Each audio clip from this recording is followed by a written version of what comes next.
Let's analyze the angle properties of rhombuses, and it's going to go really fast because it's the exact same as for parallelograms. So we know that opposite angles are congruent, or opposite angles have the same value. So I know that my 110 degree line right here, and this is not drawn to scale, will also be equal to my 110 degree line on the opposite side. With that information, I would also know that I'm left over with 140 degrees in my rhombus because my entire rhombus is 360 degrees. So this angle is also going to be equal to its opposite angle in the rhombus over there. If I took my 140 degrees divided by 2, I would end up with 70 degrees on either side. So what if we come across this problem? This is where they give us a rhombus and they split it into 2 triangles. So though this drawing is not perfect, what is happening here is that this line is splitting these triangles into 2 equal parts. So I know that if this line is 55 degrees, then this angle is also 55 degrees.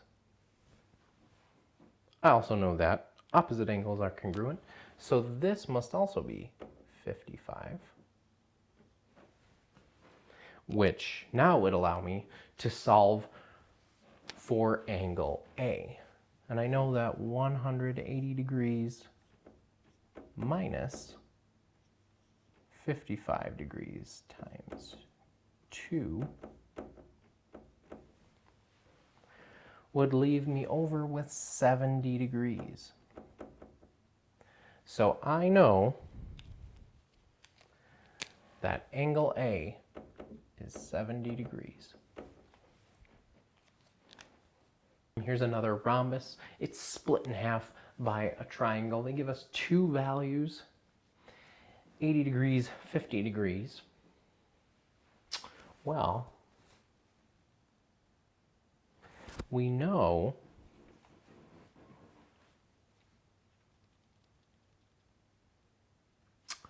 that this must also be 80 degrees, right?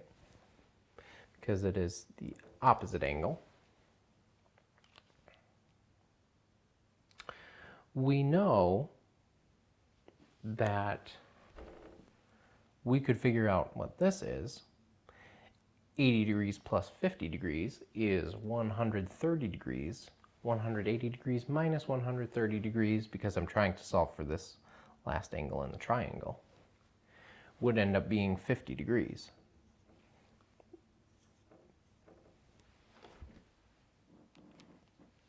Well, if it's 80 degrees, 50 degrees, 50 degrees,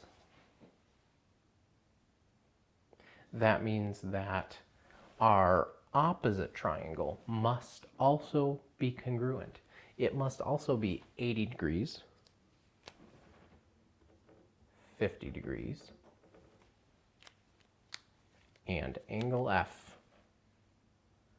is also 50 degrees. So I may or may not have just given you an answer in your workbook. Mr. Ritz's favorite of the quadrilaterals. Don't ask him why, he doesn't really know.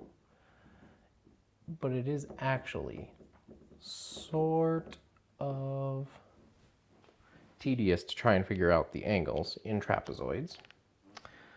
But for some reason, they are my favorite. So let's go over what happens with trapezoids and how we can solve. So trapezoids are very interesting because we don't have the rule of the congruent angles. So we do not. No using that rule. It will not work because this angle does not equal the same as this angle. But the base of our trapezoid the two angles on our base are congruent. So that also equals 70 degrees.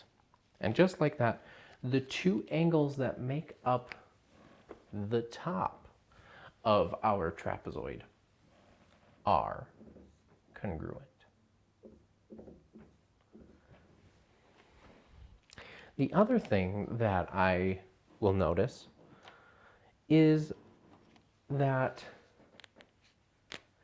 the two angles that make up the legs, so if we call this a leg and this a leg,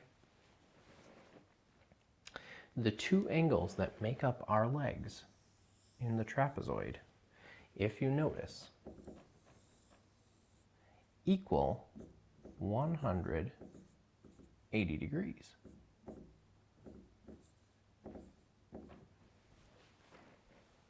So here is another possible problem with a trapezoid. If you were given this and you were asked, well, can you find angle A? So you could do this a couple of different ways. So let's do it the long way just to see how it's done. But I know that my one side here has two obtuse angles, and those two obtuse angles are going to be congruent. So they're going to be the same. So if I know that this one is 100 degrees, this one is also 100 degrees. You may also notice that this example has the trapezoid like turned like that, so that it's straight up and down instead of horizontally laying across the board. But it does not change the principles of using what we know. So this is 100 degrees, this is 100 degrees. Well, we then know that the total sum of the angles in a trapezoid is still 360 degrees. We minus our 200 degrees from these two angles. That gives us 160 degrees left over. So then what do we do with our 160 degrees? Well, it has to be divided into these two angles that are left over. So this one must be congruent to this one. They're both acute angles. So my 160 degrees divided by 2 ends up being the value of angle A, which is 80 degrees. So angle A is 80 degrees. And just for good measure, we'll put our other 80 degrees right here.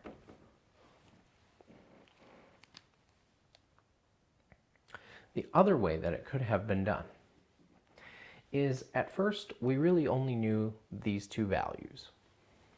And even if we didn't know the values over here in our trapezoid, we could have used some rationalizing to figure it out. So if this angle is 100 degrees, and we don't know this angle, but we know that the legs, so the combination of the obtuse angle and the acute angle together, are going to equal 180 degrees. So those two together are going to equal our 180 degrees. Well, now it doesn't get much simpler than this. 180 degrees minus our 100 degrees is simply just going to give us the answer, 80 degrees.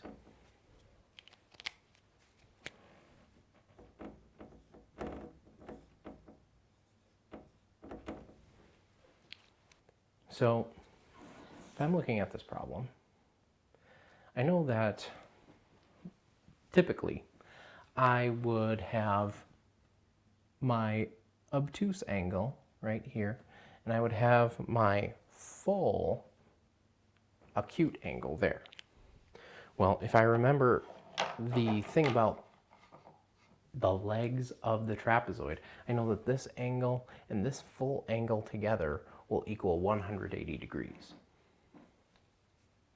So knowing that information, all I really need to do is 180 degrees minus the sum of these two angles.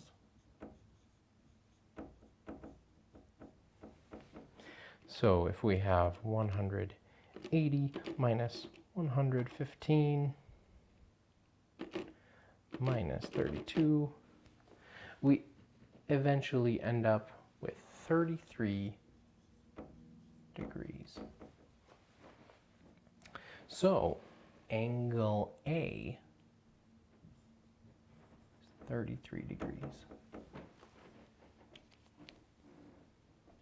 So if your book is really mean, and it is, it's going to give you another one that is difficult to solve, just like our last one. Well, here's one where they give us two angles and they also tell us find the unknown missing angles. Well, we can use what we know about trapezoids, and that is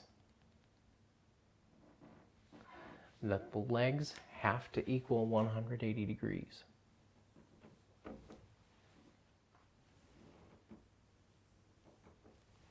So those are the legs.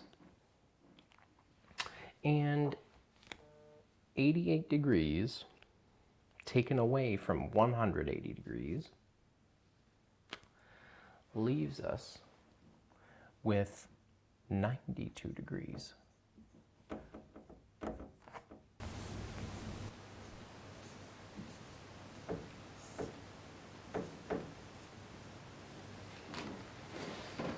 Conversely, on the other side, we know that we can do 180 degrees minus 50 degrees, which gives us 30 degrees. 130 degrees. So, angle A, 130 degrees. Angle B, 92 degrees. And we should be very prudent and check our work. So, to check it, any quadrilateral has 360 degrees. So we have to check whether or not 130 degrees plus 50 degrees plus 92 degrees plus 88 degrees equals 360 degrees.